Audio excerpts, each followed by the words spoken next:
Assalamualaikum warahmatullahi wabarakatuh.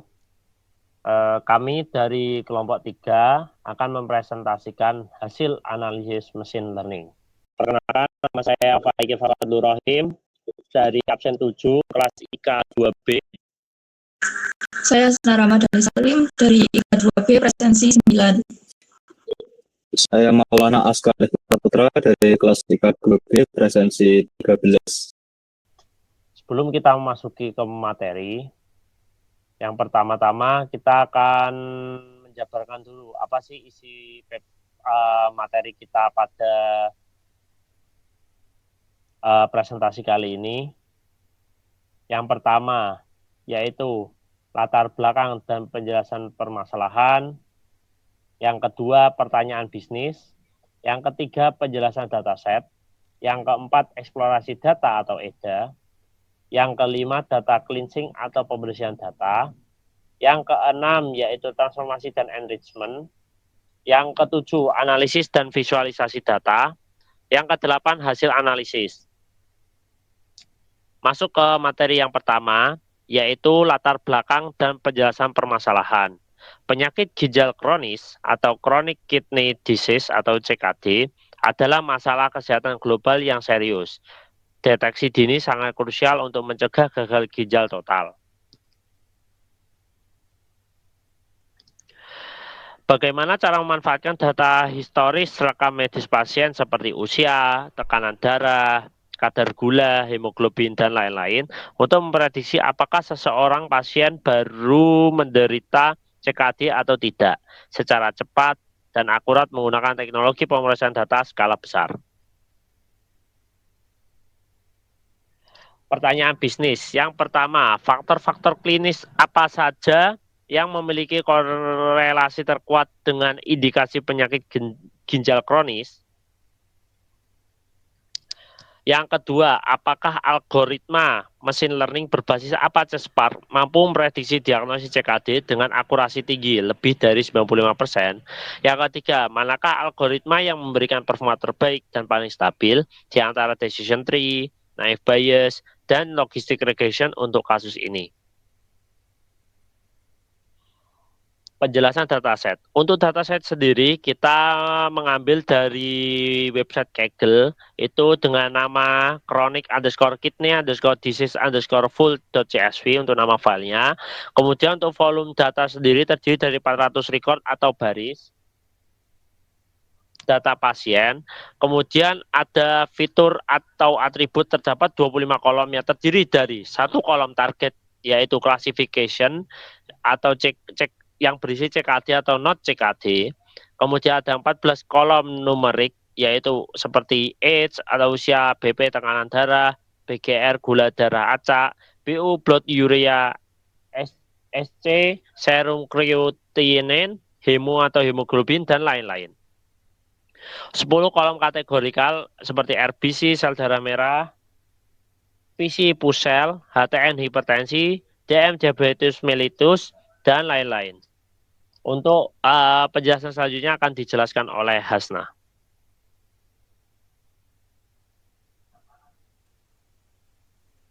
Selanjutnya yaitu eksplorasi data atau EDA, di mana data mentah terdeteksi memiliki tipe campuran dan banyak fitur numerik yang terbaca sebagai string karena adanya karakter sampah seperti tanda tanya dan /T. Kemudian dengan menggunakan heatmap korelasi, menunjukkan bahwa data tersebut memiliki fitur hemo, PCV, dan SG yang korelasinya negatif dan kuat terhadap penyakit, yaitu semakin rendah nilainya, maka akan semakin besar risiko CKD. Selanjutnya ada data cleansing, berfungsi sebagai penanganan karakter yang tersembunyi, handling malformed data. Lalu untuk yang numerik, nilai null diisi dengan rata-rata. Untuk yang kategorikal, nilai kosong diisi dengan label unknown. Dan untuk target, baris dengan target tabel kosong akan dihapus. Selanjutnya, transformasi dan enrichment.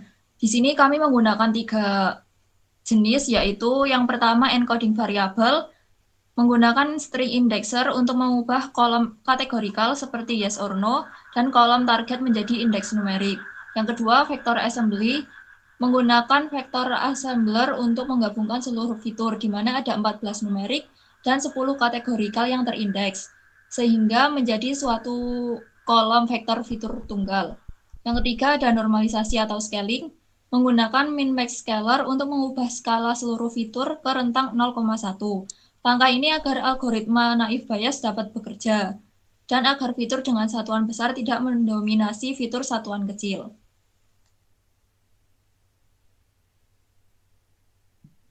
Materi selanjutnya akan dipresentasikan oleh Aska. Selanjutnya ada analisis dan visualisasi data. Analisis deskriptif yaitu berdasarkan matriks korelasi, pasien dengan CKD cenderung memiliki kadar hemoglobin rendah atau anemia dan kadar serum kreatinin atau SC yang tinggi. Untuk analisis prediktifnya yaitu dilakukan pemodelan klasifikasi menggunakan library PySpark.ml untuk memprediksi label CKD atau not CKD.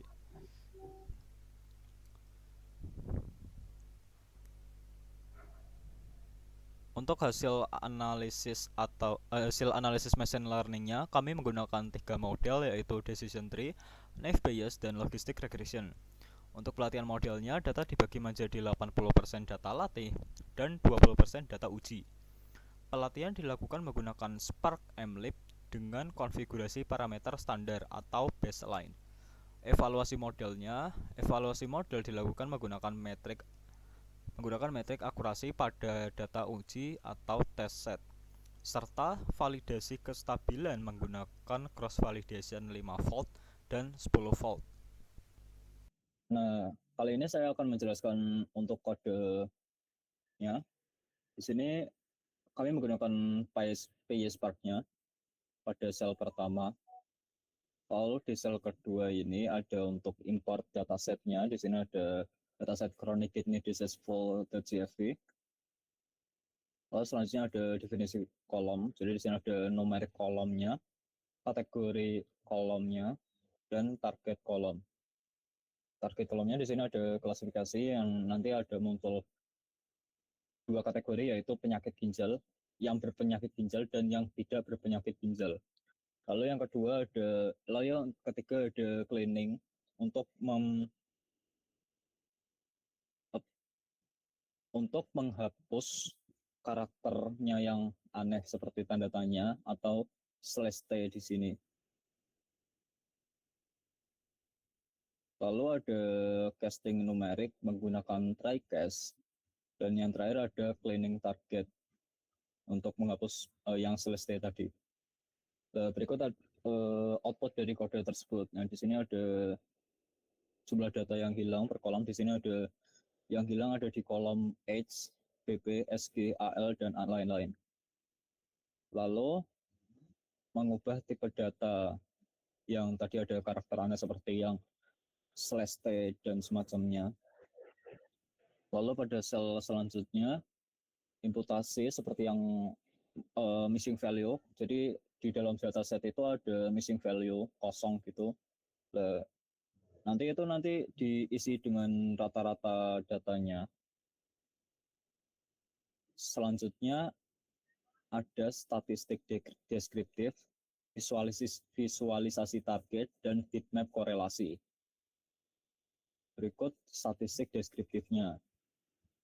Nah, di sini untuk pengisian imputasinya menggunakan statistik deskriptif berikut. Lalu visualisasi targetnya seperti berikut. Di sini ada jumlah yang berpenyakit ginjal sekitar 250 dan yang tidak berpenyakit sekitar 150. Selanjutnya ada heatmap korelasi fiturnya. Di sini menampilkan korelasi fitur antar target dan fitur dengan fitur.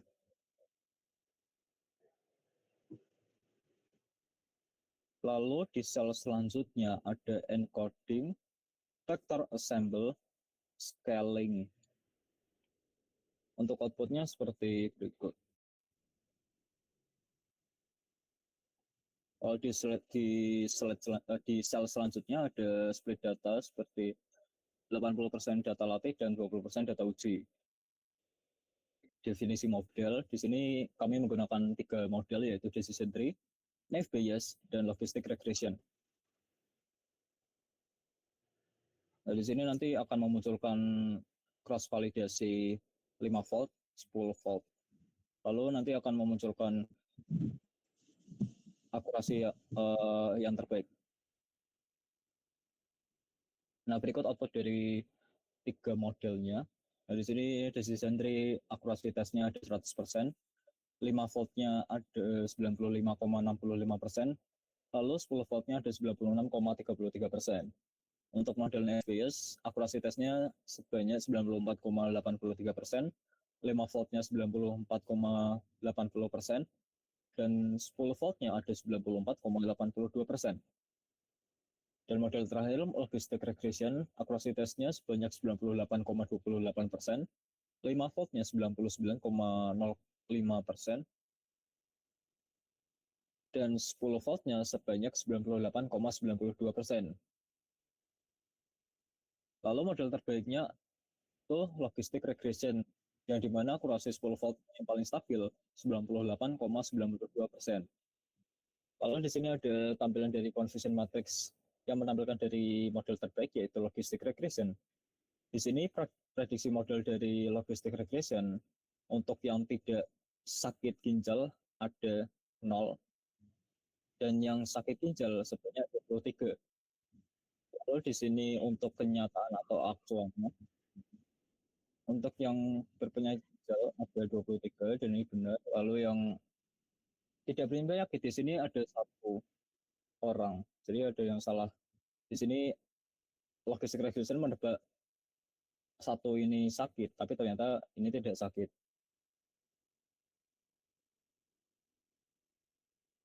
Cukup sekian penjelasan kodenya.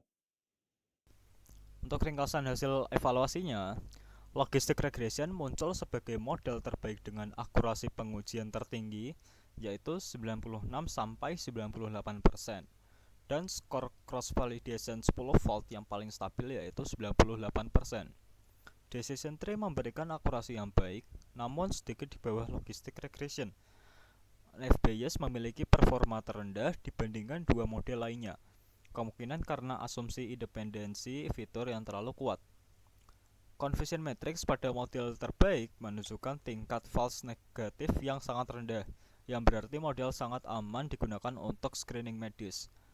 Minim resiko pasien sakit terdeteksi sehat.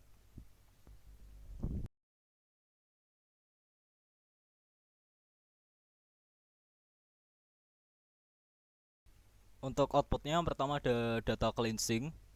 Nah, di sini ada pembersihan data seperti karakter aneh yang di dalam dataset penyakit ginjal itu ada seperti tanda tanya atau /T. Yang kedua ada akurasi dari 3 model tersebut. Di sini decision tree akurasi tesnya ada 100%. Lalu 5 voltnya ada 95,48%. Lalu 10 voltnya ada 95,74%. Untuk model naive Bayes, akurasi tesnya ada 94,83%, 5 voltnya ada 94,78%, lalu 10 voltnya ada 94,79%. Yang terakhir ada model logistic regression, akurasi tesnya ada 98,28%, 5 voltnya ada 99,49%, lalu 10 voltnya ada 98,75%. Nah, di sini yang tertinggi ada logistic regression, yang dimana akurasi 10 volt yang paling stabilnya yaitu 98,75%.